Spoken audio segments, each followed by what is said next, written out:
शादीशुदा जेठानी। आज की कहानी है दिल्ली से नोएडा शहर की, जहां शारदा जी का परिवार रहा करता था। सब भली भांति चल रहा था। परिवार में 2 बहुएं थी, बड़ी बहू सुनिधि और छोटी बहू तानिया। शारदा जी की बड़ी बहू सुनिधि होम मेकर थी, वहीं छोटी बहू तानिया जॉब करती थी। शारदा जी के दोनों बेटे अपने नाम के हिसाब से बिल्कुल सटीक थे। जहां एक तरफ बड़े बेटे का नाम तन्मय था, जिसे न देश दुनिया की कोई फिक्र न घर में क्या चल रहा है इसकी जानकारी। वहीं दूसरी तरफ छोटा बेटा अर्पित अपने नाम के अनुसार अपनी बीवी को अर्पित आज उसकी बीवी ने किस कलर की चूड़ियां पहनी है ये भी अर्पित को याद रहता था। आखिर लव मैरिज जो हुई थी इनकी। आज देखते हैं कैसी है शारदा निवास की सुबह। अरे सुनिधि बहू, फोन पर ही लगी रहोगी या कुछ काम भी करोगी? अरे कितनी देर हो गई है, तन्मय को भी देर हो रही है, उसे दुकान जाना है, उसका थैला पैक कर दे जिससे वो दुकान टाइम से चला जाए। लेकिन नहीं, बातें ज्यादा जरूरी है, काम तो होता रहेगा भाई। हे भगवान, मुझे तो दिन रात यही चिंता सताती है कि मेरे जाने के बाद इस घर का क्या होगा। अरे तुम परेशान क्यों होती हो? तुम आ जाया करना थोड़े थोड़े दिन के लिए। अरे मैं कहीं और जाने की नहीं बल्कि ऊपर जाने की बात कर रही हूँ।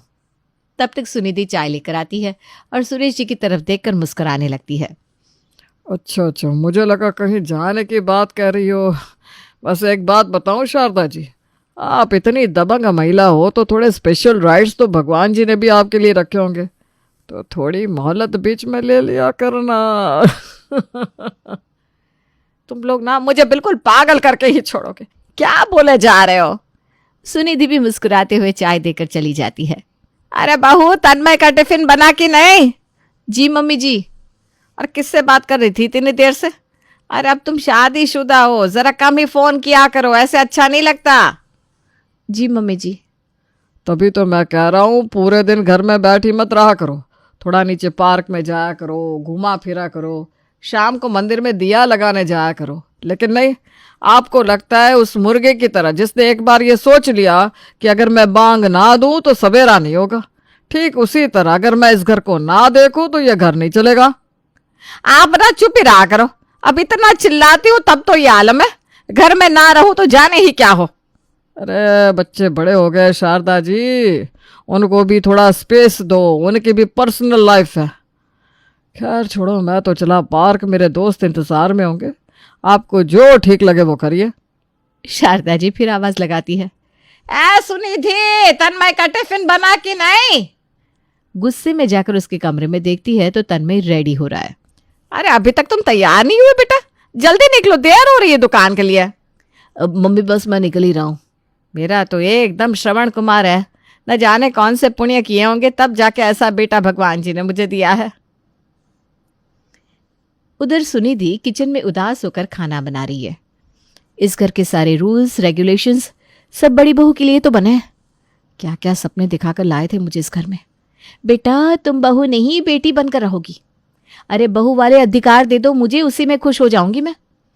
सुनिधि तन्मय का टिफिन रेडी करके टेबल पर रख देती है और नाश्ते के लिए आवाज लगाती है।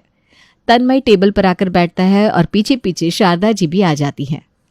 बहू जरा अच्छे से थाली लगाया करो, देखो तो जरा मेरे बेटे की थाली में न अचार की जगह है न मक्खन रखा है, और थोड़ा दही भी तो रख देती। और तुम तो ऐसे काम करती हो जैसे कोई बच्ची हो। अरे अब शादीशुदा हो तुम। तन्मय कुछ नहीं बोलता। ये देखकर सुनिधि को बहुत तेज गुस्सा आता है और सुनिधि गुस्से में किचन से बाहर आती है। मम्मी जी, आपका बेटा श्रवण कुमार है, वो तो अपने मुंह से कुछ कहेगा नहीं, लेकिन मैं आपको बता दूं कि मक्खन उनको पराठों के साथ पसंद नहीं है। इनको सर्दी भी जल्दी हो जाती है, ऊपर से ठंड है तो दही इसलिए नहीं दिया, थोड़ा सा अचार इसलिए रखा है जिससे पराठा खा ले। ये कहकर सुनीता तन तनाते हुए किचन में चली जाती है।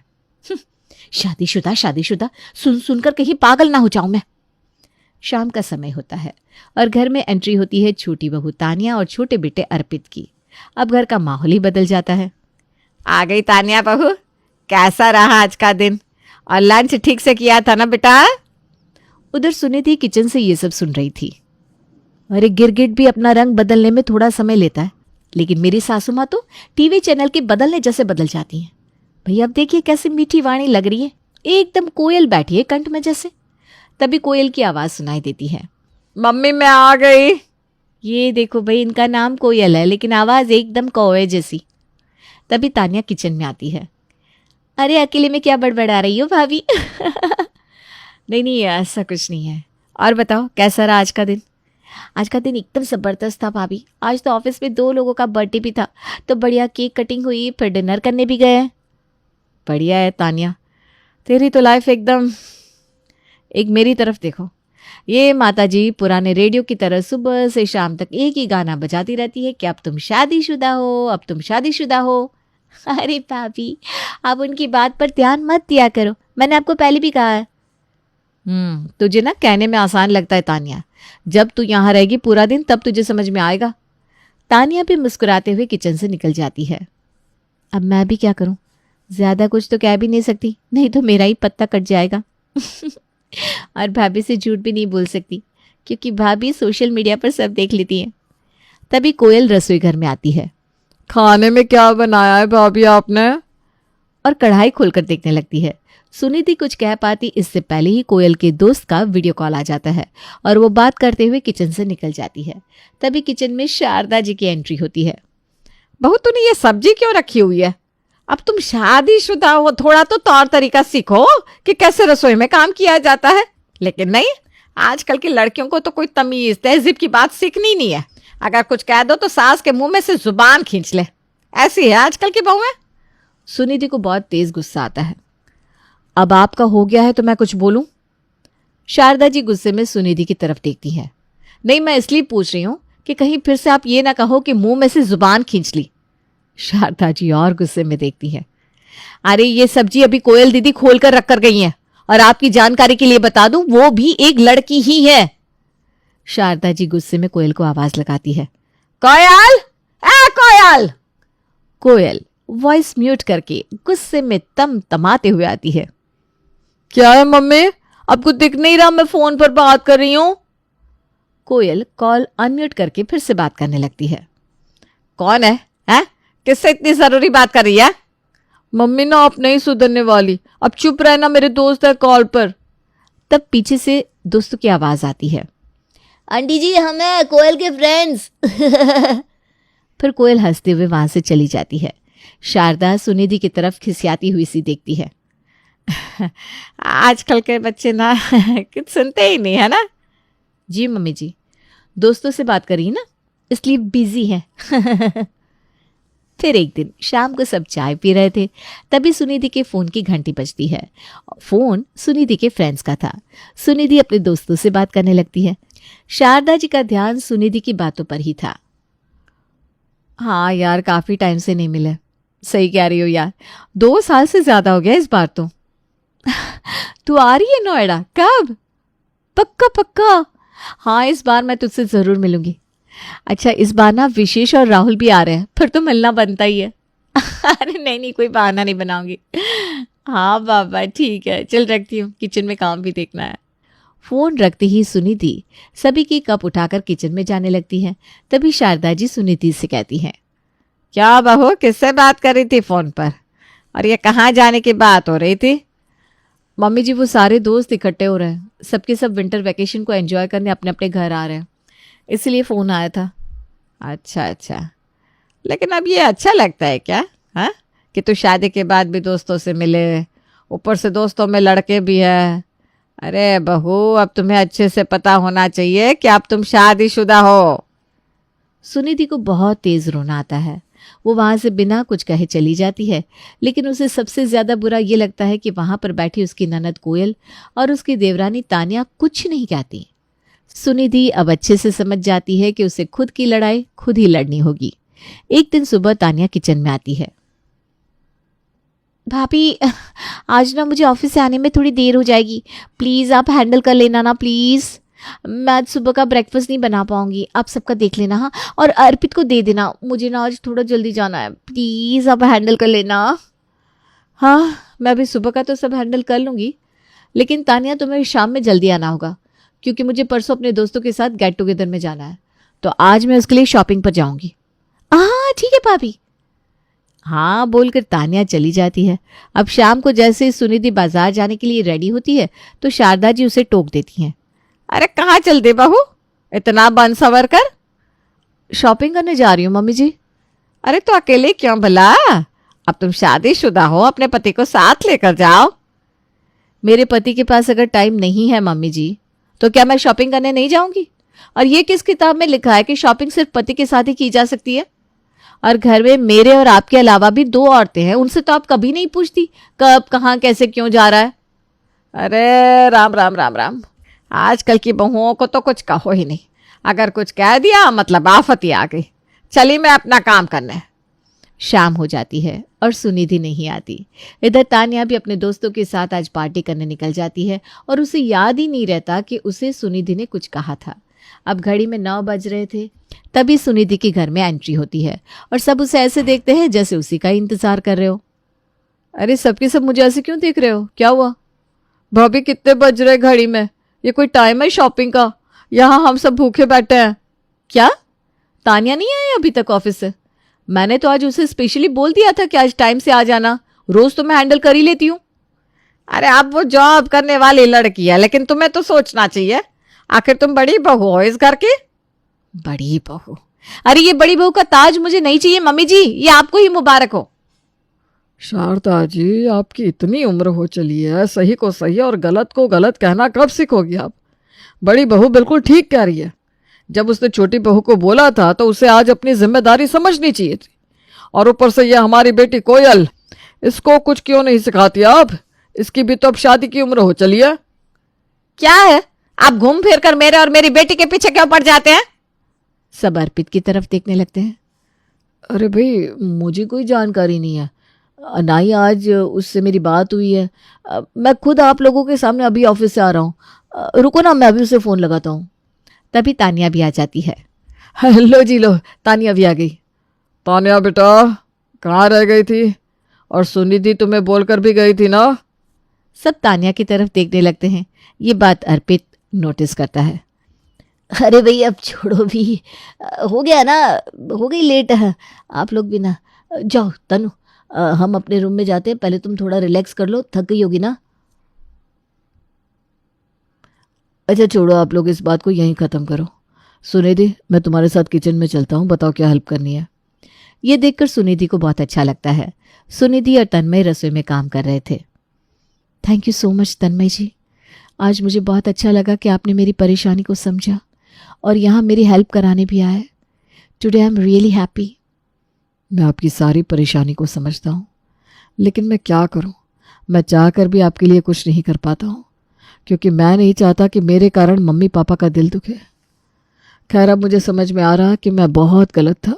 मुझे आपका साथ देना चाहिए था, क्योंकि आपके साथ 7 फेरे लेकर मैं ही आपको यहाँ ब्याह कर लाया हूँ। आपको दिए 7 वचन के अलावा मैंने आपके मम्मी पापा को भी ये वादा किया था कि मैं आपको हमेशा खुश रखूँगा। आज मुझे अपनी गलती का एहसास है, क्योंकि गलत का साथ देने वाला भी गलत ही होता है सुनिधि। इतना कहकर तन्मय सुनिधि को गले से लगा लेता है। अरे आप इमोशनल मत होइए, कोई नहीं, जो हुआ सो हुआ। हाँ, मुझे इस बात का दुख ज़रूर है कि मैं भी हाईली क्वालिफाइड थी। शादी से पहले मैं भी जॉब कर रही थी, लेकिन जब इस घर में आकर देखा कि सास ससुर देवर ननद, इतना बड़ा परिवार, तो इसी को अपना लिया और अपने सपनों को दरकिनार कर दिया। लेकिन आज मेरे उस सेक्रीफाइस को समझने वाला कोई नहीं है। लेकिन कोई बात नहीं, मेरा भी समय आएगा। मुझे अपने ईश्वर पर पूरा भरोसा है। अब सब खाने के टेबल पर आते हैं। अरे तू भी बैठ जा तान्या बहू, थक गई होगी। आज तू भी बहू खाना खा ले, पहले खाना तो सुनिधि बहू परोस रही है। तान्या मुस्कुराते हुए खाने के टेबल पर बैठ जाती है। हाँ मम्मी जी, आज ना बहुत काम था ऑफिस में, बहुत थक गई हूँ। भाभी, खाना बहुत टेस्टी बना है। सुनिधि खाना परोसते हुए मन ही मन सोच रही थी, खाना तो टेस्टी लगेगा ही, पका पकाया जो मिल रहा है देवरानी जी। लेकिन अब मैंने भी ठान लिया है कि मुझे क्या करना है। सुनिधि किचन में जाती है, वैसे ही तान्या भी पीछे पीछे आती है। भाभी सॉरी सॉरी सॉरी, आपने मुझे बोला था लेकिन मैं भूल ही गई। आज ना ऑफिस में इतना ज़्यादा काम था और मैं बिज़ी हो गई। ठीक है तान्या, तुम बिज़ी हो गई, लेकिन तुम मुझे कॉल करके बता भी तो सकती थी ना। बट कोई बात नहीं, जाने दो। तान्या मुस्कुराते हुए नीचे सर करके चली जाती है। थोड़ी देर बाद निधि सारा काम करके रूम में आकर फ़ोन उठाती है और देखती है तान्या ने फेसबुक पर स्टोरी लगा रखी है जिसमें वो अपने दोस्तों के साथ बैठकर स्टारबक्स में कॉफ़ी एंजॉय कर रही है और कहीं शॉपिंग भी कर रही है जिसके उसने रील्स बनाकर डाले थे। अगले दिन सुबह सुबह सुनिधि सबके लिए लंच पैक कर रही होती है, तभी तान्या किचन में आती है। भाभी, मेरा लंच पैक कर दिया आपने? हाँ, पैक कर दिया तान्या, वो रखा तुम्हारा लंच बॉक्स। ओ भाभी, आप कितनी अच्छी हो सच में। हाँ तान्या, अभी तक तो मैं बहुत अच्छी थी, लेकिन आज से मैं बहुत बुरी होने वाली हूँ। क्या हुआ भाभी, आप ऐसे क्यों कह रही हो? तान्या, आज से शाम के खाने की जिम्मेदारी तुम्हारी है, क्योंकि सुबह तुम्हें ऑफिस जाना होता है तो तुम इतना सब नहीं कर सकती हो, लेकिन आज से शाम की ड्यूटी तुम्हारी। तान्या का मुंह खुला का खुला रह जाता है, वो बिना कुछ कहे जाने लगती है। और हाँ तान्या, कल तुम ऑफिस में काम करने के कारण मुझे कॉल करना भूल गई थी, साथ में ये भी भूल गई थी कि घर के बाकी लोगों को तो तुमने हाइड कर रखा है, लेकिन मुझे तुम्हारे सोशल मीडिया अपडेट्स दिखते हैं। तान्या एकदम से चौंक जाती है और समझ जाती है कि उसकी चोरी पकड़ी गई है। जो तुम दोनों हाथों से लड्डू खाना चाहती हो ना, वो अब मुझसे नहीं हो पाएगा तान्या। मैंने तुम्हें हमेशा बड़ी बहन की तरह प्यार दिया, लेकिन तुमने तो कभी मम्मी जी के सामने मेरे लिए एक शब्द भी नहीं बोला। तो आज से तुम भी अपनी जिम्मेदारी को निभाओ और मैं भी अपने करियर के बारे में सोचना चाहती हूँ। शाम को सुनिधि तैयार होकर सूट पहनकर जाने लगती है। अरे बहू, कहाँ चल दी? हाँ, इस तरह बन ठन कर, और ये सूट किस खुशी में पहना है भला? अरे अब शादीशुदा हो, साड़ी ही अच्छी लगती है शादीशुदा लोगों पर। मम्मी जी, इस घर में आपकी सगी और दूसरी बहू भी रहती है, और जहां तक मुझे लगता है उसे भी आप ब्याह करके ही इस घर में लाए थे ना। तो फिर शादीशुदा तो वो भी हुई, तो फिर ये सारे रूल्स मुझ पर ही क्यों लागू होते हैं? इकलौती मैं ही शादीशुदा हूं क्या? शादीशुदा हो तो किसी से फोन पर बात ना करो, शादीशुदा हो तो दोस्तों से ना मिलो, शादीशुदा हो तो सूट ना पहनो। ये सब क्या है मम्मी जी? आज सुनिधि को पहली बार इतना बोलते देख शारदा जी की सिट्टी पिट्टी गुम हो गई थी। तभी सुरेश जी भी वहीं आ जाते हैं। इतना कहकर सुनिधि चली जाती है। मैं तुम्हें हमेशा से ही कहता आया हूँ शारदा कि डोर को उतना ही खींचना ठीक रहता है जितना वो सह सके, नहीं तो जब भी वो टूटी ना तो फिर गांठ ही पड़नी है उसमें। लेकिन तुमने कभी भी मेरी नहीं सुनी। आज उसी का ये परिणाम है। हमारी सुनिधि बहू लाखों में एक है। अब सब शाम को रोज तान्या का इंतजार करते, तब कहीं जाकर रात को 10 बजे खाना मिलता, वो भी हफ्ते में 4 दिन। बाकी के दिन सब अपना काम यूं ही चलाते और उधर तान्या भी रो रो कर खाना बनाती।